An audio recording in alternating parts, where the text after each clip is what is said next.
Congressman August Pfluger of Texas.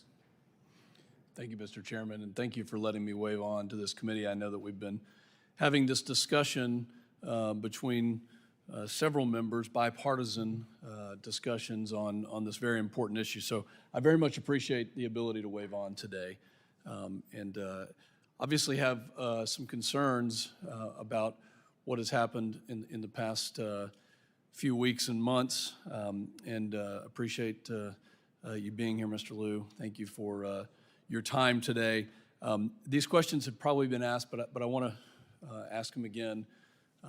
As an interested citizen, as somebody who believes in free and fair elections, and really just want to get a general assessment regarding the fairness of the elections in Pakistan, what your general thought is before I go into some deeper questions.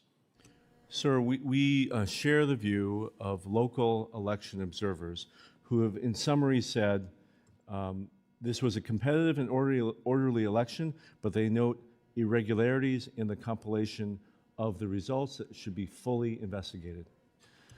Do you believe that the recent election was free and fair?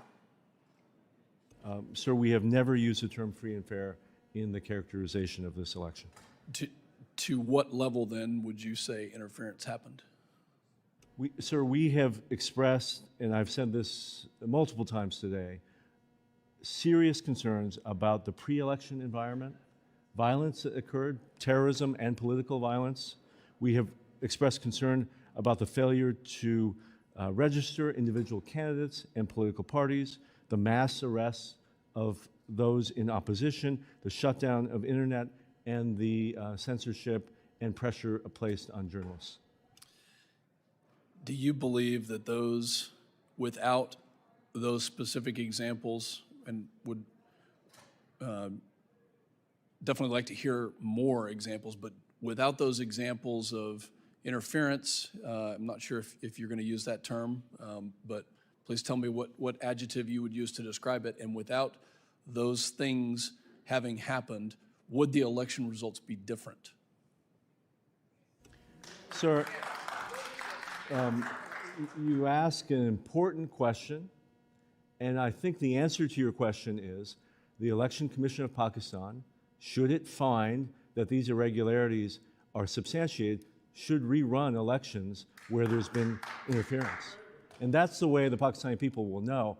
It's probably unlikely that an American diplomat will know whether or how the results would turn out, but they'll turn out the way they should if the Election Commission reruns constituencies. What is the Department of State doing to urge Pakistan, the government of Pakistan, those that govern the elections, to do just that?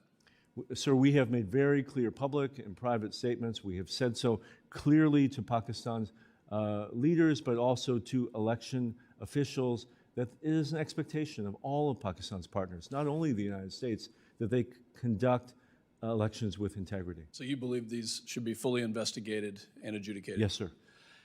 Tell me what this does to the relationship between the United States and Pakistan if they are not investigated, if they are not adjudicated, if they do not decide to rerun their elections. We have enjoyed 76 years of partnership with this country. It will be an impediment to our relationship if Pakistan does not have a democratic process that upholds its own constitution. It will retard our ability to have the type of relationship we want in security matters, on business fronts, and people to people. All of that suffers if Pakistan is not a full democracy. Recently, I marked up in the Committee of Homeland Security a bill that will soon go to the full committee in the Homeland Committee on transnational repression. Is the State Department monitoring reports of transnational repression made by Pakistani Americans? And if so, what steps is the State Department taking to address these topics? Sir, we are tracking transnational repression around the world, including with respect to allegations made about Pakistan. We are looking very closely at the examples offered. If we find that they are substantiated, we will address them directly with the Pakistani government. I thank the witness. Mr. Chairman, once again, thank you for letting me wave on. I yield back. Thank you very much, Congressman August Pfluger of Texas. And I want to thank the witness for the valuable testimony and the members for their questions, the members of the subcommittee, may have some additional questions for the witness, and we will ask you to respond to these in writing. Pursuant to committee rules, all members have 5 days to submit